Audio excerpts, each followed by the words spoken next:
Good afternoon. On behalf of Sheriff McMahill, thank you for joining us today to talk about this important topic. Law enforcement relies on partnerships to be able to do our job. None of those is more important than working with our local, state, and federal elected officials. Senator Catherine Cortez Masto has been a huge ally to law enforcement and specifically to the LVMPD to ensure that we have the tools to be able to do our job and to make this community the safest community in America. With that, I'm joined by Senator Catherine Cortez Masto, who will provide some remarks on some legislation that she's working on to help us dealing with a pandemic involving narcotics. Thank you. Thank you, Deputy Chief Farisi. Thank you so much. Pleased to be joined by the Executive Director of HIDA as well. And thank you all for being here. I have to thank the Las Vegas Metropolitan Police Department for organizing this briefing and for everything they're doing really to keep our community safe. We are here today because we have a drug problem in this country, and it's going to take all of us working together to really focus on how we address it. The drug, as many know already, drugs like fentanyl are a danger to our communities, our neighborhoods, our first responders in Las Vegas and throughout our state. We've seen this happen before with methamphetamines. We were just talking.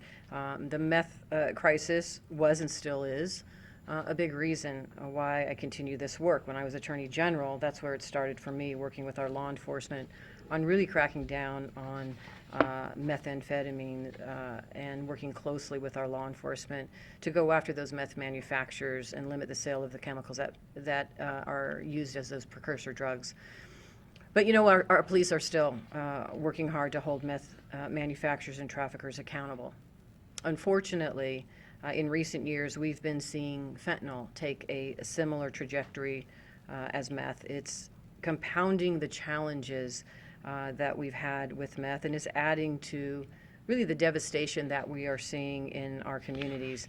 That's why I have been working with Metro and agencies across Nevada to get our law enforcement the resources that they need and will continue to need to really crack down on the flow of fentanyl into our neighborhoods. That starts at the very top. We really have to go after traffickers and producers at the source. And that means following the money. I just passed bipartisan legislation in the Senate to create stronger sanctions for people trafficking and manufacturing fentanyl, which would go directly after that supply chain. This bill will also provide our police with better tools to stop these deadly drugs from getting into our communities in the first place. Let me just say that again. This was bipartisan work. The Fend Off Fentanyl Act we just passed through the Defense Authorization Act. And it is necessary that we continue to work in a bipartisan way to really not only give law enforcement the tools, but follow the money and follow where it takes us to that supply chain to go after the source of it. But you know, our work is far from over. Earlier this year, I had been hearing about this from our law enforcement.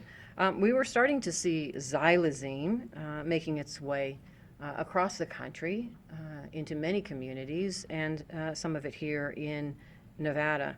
If you don't know, xylazine is an animal tranquilizer.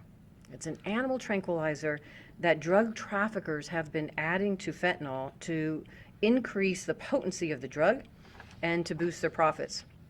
Now, clearly, we have to get it ahead of this issue.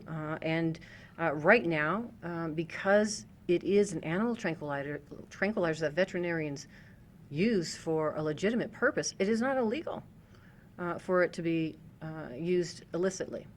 So that's the purpose of this legislation, really to give law enforcement the tools that they need to go after those traffickers, to go after the manufacturers, to go after whoever wants to turn it into illicit purposes for profit. Among the issues that we know are the fact that xylazine isn't a scheduled drug, and that's the reason why in my legislation we have scheduled it similar to a Schedule 3 that makes it illegal to divert it for illicit purposes. But we also recognize it still needs to be used for a legitimate purpose for our veterinarians. So that's what the legislation does.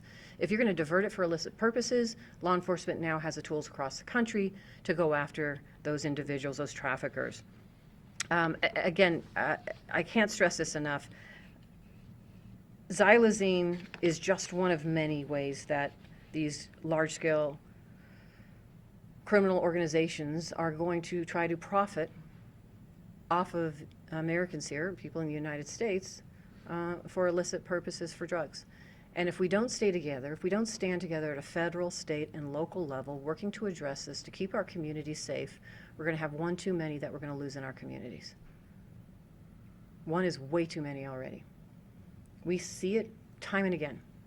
And that's why it is important that we get ahead of it, and that's why this legislation, this bipartisan legislation that I've introduced with respect to xylazine, is crucial that we pass it and make sure that we continue to work at all levels to support our communities and ensure that our families, individuals, know that we are looking out for the best interests to keep our community safe. So I thank Metro a lot. I thank so many in our community that are on the forefront of this fight. And I appreciate the opportunity to be here today as well with all of you. Thank you.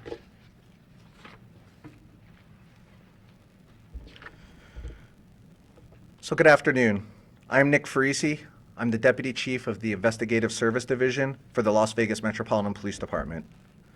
I want to start by thanking Senator Cortez Masto and her staff for coming together today to hold this press conference, and to the members of the media who assist us in sharing this public safety message with the community.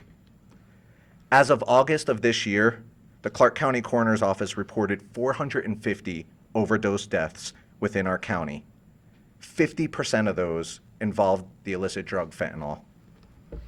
Our agency adopted new training to educate our officers to identify the signs of a potential overdose and the effective use of Narcan, which has been a crucial tool to assist in life-saving measures when dealing with an overdose victim.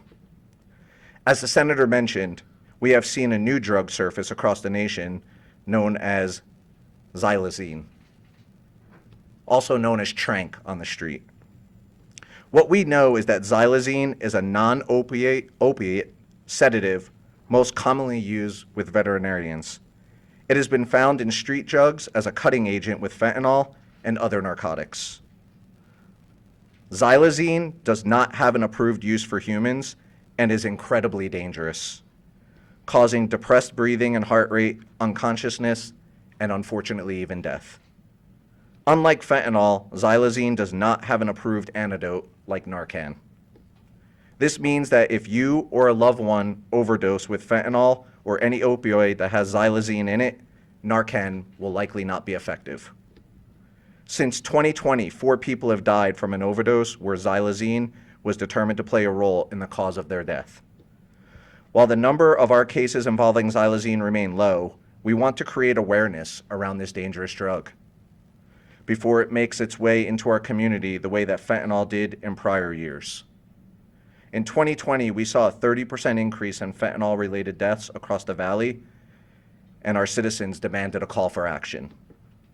Our narcotics crime section and units like our overdose response team, which was established in 2020, continue to develop investigative leads to identify drug sellers and traffickers and reduce fatal and non-fatal overdose deaths within our community.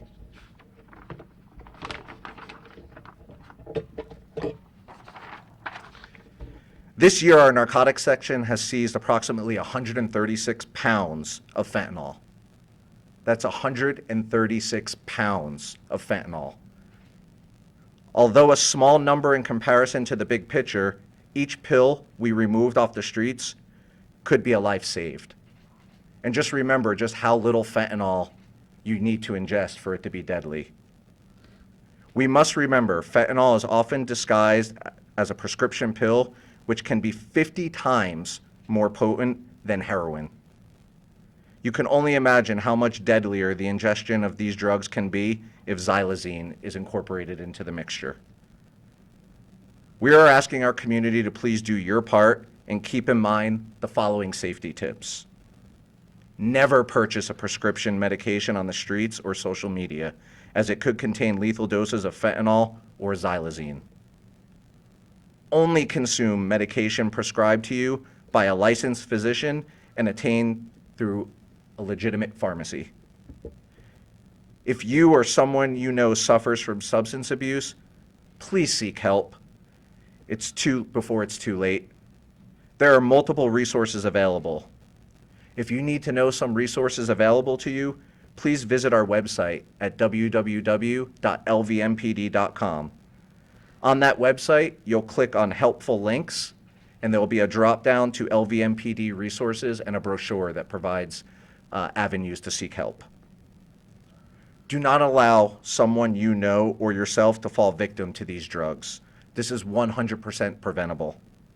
If you know someone who is selling or manufacturing illegal narcotics and you wish to remain anonymous, I remind you to please call us at Crime Stoppers at 702-385-5555. Again, you can remain completely anonymous in reporting illicit activity involving narcotics. On behalf of Sheriff McMahill and all of us at the LVMPD, we would like to thank Senator Cortez Masto for all of her legislative efforts and supporting us in the ongoing fight against illicit narcotics. I thank you all for your time and hope that together we can make a difference in making Las Vegas the safest community in America. Thank you.